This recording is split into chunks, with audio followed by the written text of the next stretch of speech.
Hey guys, it's M. And today we're going to talk about my favorite guide, Jaggy Gaiden. The main reason I say it was, is before I started this channel the only two Gaidens I actually read was Jaggy Gaiden and Ray Gaiden. I'm sure you can imagine why this one was my favorite out of the two. As I stated in a previous video, I actually didn't want to make this review, mainly because I didn't want to shatter my mental image of this being a super impactful story that helps explain a lot of Jaggy's loose ends, and why he ended up the way he was in the main story. But today we're gonna change that. So, without wasting too much time, let's get into our review and recap of Jaggy Gaiden. Our story starts off with Jaggy doing Jaggy things like terrorizing villagers and Ken wanting to come after him. Simple stuff we see in the base canon. The main reason I'm pointing this out is because there's one thing really different about this book that I want to talk about as soon as I can. The art style. You may have noticed in other Gaidens I never really talked about art style because usually I personally don't mind it, but Jaggy Gaiden's art style is very different. To the point where I can see it turning off a lot of people. It's very abstract looking, with a lot of characters looking very long or ugly or strange, for lack of better words. I think the ugliness and grit fits Jaggy's personality as a whole, but I can understand why a lot of people dislike it. But back to the story, we cut to a young Jaggy talking to Ryukin. In short, Jaggy's being picked on because he's an orphan, and Ryukin says it's up to Jaggy to establish his own value. And even though they're not blood related, their father-son relationship is stronger than any other. Jaggy then goes back to the people who were bullying him and beats them up for talking about his father. Afterwards, we see Jaggy come home to be introduced to his new brothers, and is told that Ryukin will be devoting his life to training these two in Hokuto Shinken. Something Ryukin apparently never told Jaggy of. One day while watching Rao train, he seems to get fed up with the entire situation and runs away, with Rao stating that Jaggy's a pathetic younger brother. As Ryukin worries about Jaggy, we cut to a flashback of him saving an infant Jaggy from a burning building. After being told both of Jaggy's parents died in the fire, Ryukin says that he won't leave this baby alone in the world and adopts him. Jaggy's on the run and finds a dog he wants to take to be a loner with him. A biker almost hits the dog, but Jaggy blocks the hit for him. As you can assume, the biker didn't like this too much, so after some words, the two start scuffling. The boss of the gang, along with his little sister Anna, seem to like his fighting spirit and ask Jaggy to join.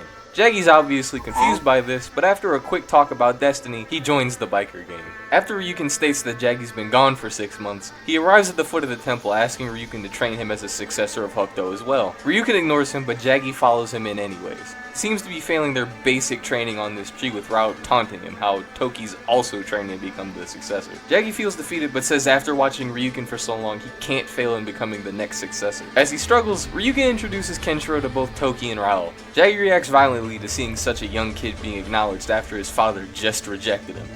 I love this. I love how they set up for Jaggy to dislike Kenshiro before anything's even happened between them, with his own father rejecting to teach him Hokuto, but as a cruel coincidence where you can accept someone far younger than him not soon after rejecting him. I don't have too much else to say about this first chapter other than it's a strong one. After this, Jaggy attacks Ken out of jealousy. After Ryukin shouts at him, he snaps out of his rage and Ryukin leaves the both of them. Jaggy chases after Ryukin asking why he won't teach him Hokuto, but Ryukin simply responds saying he'll always be his son, but he'll never become his student. Jaggy begins trying to continue his practice against the tree, but Rao mocks him, which enrages Jaggy so much he punches the tree in half. Rao continues taunting him, but Ken tries to intervene, to which Jaggy immediately knocks Ken down. Afterwards, Jaggy's moping around in his own weakness in the dojo, but a man comes in asking where the candidates for Hokuto succession are. After the man insults Ryukin, Jaggy says that he's the successor and Ryukin's son to bait the man into attacking him. The man seems to get aggravated by this and beats Jaggy down before asking him where the real successor is. As Jaggy's about to pass out, his father's words go through his mind, and he hits the man with an unnamed Hokuto technique. After saying he'll become stronger, it cuts to later with Ryukin finding Jaggy in the dojo pummeling the man, saying that he must repay his father. Ryukin catches his fist, and as he does, Jaggy passes out after a few words are exchanged. When Jaggy wakes up, Ryukin tells him from this day forwards, he will become his pupil. We cut to a bit later where Jaggy and Ken seem to be training. It seems evident that even this far back, Ken's skills are far beyond Jaggy's. This leads to Jaggy snapping, and instead of hitting his training pressure points, Jaggy grabs Ken's throat and threatens him. Ryukin breaks up the two and seems disappointed in Jaggy. The cool thing about this scene is while Ken's trying to simply land a punch to complete his training, it's an extreme contrast to Jaggy, who seems like he'd rather just beat down Kenshiro through any brutal means necessary. After all this, Jaggy still seems mad that Ken's better than him, and he runs back into Anna, which seems to make his day for lack of a better word. She takes him back to the boss and they all have a happy reunion. They're Jaggy seemingly about to confess to Anna. They're raided by an enemy gang. They say they arrived to send a message of fear, and just as quickly as they arrived, they leave. With Jaggy and the gang's boss noticing that Jaggy seemed to have gotten cold feet and froze up in the moment of them all attacking. We then cut back to Jaggy's training where Rao seems to be effortlessly beating him. After getting knocked down, Ryukin asks Jaggy if he even wants to continue learning Hokuto. Jaggy says that he can't ever give up, and Ryukin teaches him his iconic R-Hat strike. Afterwards, he leaves the dojo on his bike to head towards the gang's base, seemingly frustrated at how weak he is. When he arrives, he finds out that the enemy gang that attacked before attacked again while the boss and the others were away, and they took Anna. Jaggy and one of the gang mates head right outside the enemy gang's base, and Jaggy immediately storms in, seeing them pleasure themselves with Anna. In a fit of rage, he beats all the gang down easily and saves her, saying that it's gonna be okay and he's become stronger than he even realized. We're then taken to the next day where Yuria pleads with Jaggy to go see Ken as he's at the inter-school match. For those of you who don't have the entire show memorized, it's when Shu gave his eyes to spare a young Kenshiro in his match. There isn't really too much to talk about in the match since it's about the same as the show, except for them mentioning that Rao forced Ken to fight. Jaggy seems a bit annoyed that they took Ken instead of him, but no one really seems to pay him much attention. Togi then has a small talk with Yuria about how important Ken's going to be, as he saw the potential in him. The next day we see Anna sneaking up to the Hokuto temple to give Jaggy a gift. We then shift to Jaggy, who wakes up and begins beating Ken. Still mad that he wasn't chosen to represent Hokuto, but Ken was. The brothers take Jaggy away from Ken and Rao begins berating him, with Anna hiding behind this pillar, seemingly getting upset for the way that they were talking about Jaggy. After they leave, Anna appears in front of the distraught Jaggy and gives him a speech. And after hearing her and thinking back on how he wants to impress Ryukin, he seems to bounce back pretty fast. You may have noticed I haven't interjected in a while. Really because there's not too much to say right now. The one thing about Jaggy Gaiden is there are a few slow character building moments, and these chapters are those. Not that these are bad or anything or a complete crawl like a certain other Gaiden. There's a few good character interactions here and there, but there isn't really too much new I can say since I already mentioned I like Rao's characterization, and I like Ryukin and Jaggy's relationship in this book. If I had to point out two things though, I do like the fact that Ryukin secretly was the one who taught Jaggy R-Hat strike, and I really do like Anna's characterization. Not that she's some amazing, outstanding character, but she's the only Gaiden side character who passes as an actual character. I get why Jaggy likes her, as she found him at a low point, and I get why she's somewhat interested in him, as it's actually explained in the book. This is already better than every other Gaiden I've reviewed on this channel, since in literally all the other Gaidens, the OC characters were meant to be pre-established and they kinda left us with a little description prompt being their only personality trait, but I don't want to get too deep into anything yet, as from what I remember, I'm going to have a lot to say soon. Back to the story, Jaggy heads back to the gang's base and talks to Anna, who after everything she went through when the other gang captured her, seems to be on the outside at least holding herself together. Jaggy notices this and composes himself before the two have a little conversation about dreams in the future. The two then walk to a field in the middle of nowhere and continue their conversation, and Anna asks if Jaggy has a special place. He points up to the stars of Hokuto and Anna laughs when he says those stars are his dream, but then says he can make his dreams come true and he can do it. We then get this cute art panel at the bottom, which right under that is contrasted by an adult Jaggy with skulls behind him, instead of the flowers that we saw before, seemingly representing the man we know he's bound to turn into. I love this. I don't even remember seeing this on my first time reading it, but it's a great reminder that this optimistic kid who wants to impress his father turns into this horrific monster that we see in the base canon of the show. On the next panel, we see Anna said that she couldn't give her present to Jaggy, but says she loves him and she wants them to walk towards their dreams together. We then cut to Jaggy, who's just defeated Kenshiro and he's gloating about his victory. Jaggy says that he should be named the successor, and Rao joins in telling Ryukin Jaggy's right and it's about time that he decides the successor. They all continue talking and walk away. Ken lies on the ground seemingly contemplating something, but as he is, Anna appears, slapping him and calling him a coward, asking if he can get away with playing around like that. She goes on to say Ken's not helping Jaggy by holding back on him, and after their small talk, Ken says that he'll fight at full force the next time they spar. We then cut to the next training session where Jaggy's shocked by how well his brother is doing. Ryukin interrupts their fight and notices that Ken doesn't have an ounce of hesitation in his fighting. After the usual of Rao blowing him off, Jaggy runs away again, but this time we're told he disappears for 5 years. Anna seems annoyed and Ryukin seems worried. But when we see Ken training, Jaggy appears again. Seemingly stronger and a bit more confident, he challenges Ken and immediately knocks him down. Ryukin notices Jaggy spits darts at Ken and reprimands Jaggy, saying he's become so obsessed with winning that he's resorted to this, which angers Jaggy, sending him on a mad tirade about how he wants to abandon Hokuto and how Ryukin damned him to live a life of humiliation. While Jaggy's out brooding, the first bomb drops. Anna thinks it's a star, and since it's next to Jaggy, it must be hers, and she wishes upon it as it hits the earth. This will symbolize quite a few things moving forwards, but let's keep going. Jaggy takes the explosion point blank, and when he looks around, he sees he's the only person left standing nearby. He wanders around until he notices a group of people fighting for scraps of food, calling them pathetic and asking what's become of them. He then notices that the world's basically been reset, and he'll finally have the chance to be somebody. But almost as soon as that joy comes, he worries as he remembers Anna and is almost immediately concerned for her. Jaggy takes his motorcycle and rides down to their old base, but when he arrives, all that's left is a badly injured boss, who says that the enemy gang from before raided them and in all the chaos took Anna. Jaggy immediately takes off after her as the enemy gang prepares to grape her. As she pleads for a hero, we see Jaggy on his way to save her. Anna manages to free herself after knocking out one of the goons, but the entire gang sets out after her. Jaggy's still searching for her panic but can't find her. While Jaggy's still looking for her, they catch her again and all the gang proceed to take part with her. We then cut to Anna later at the Hukdo Temple stairs. She begins climbing and crying how she wants to see Jaggy again. When she reaches the middle of the stairs, she sees a figure and passes out.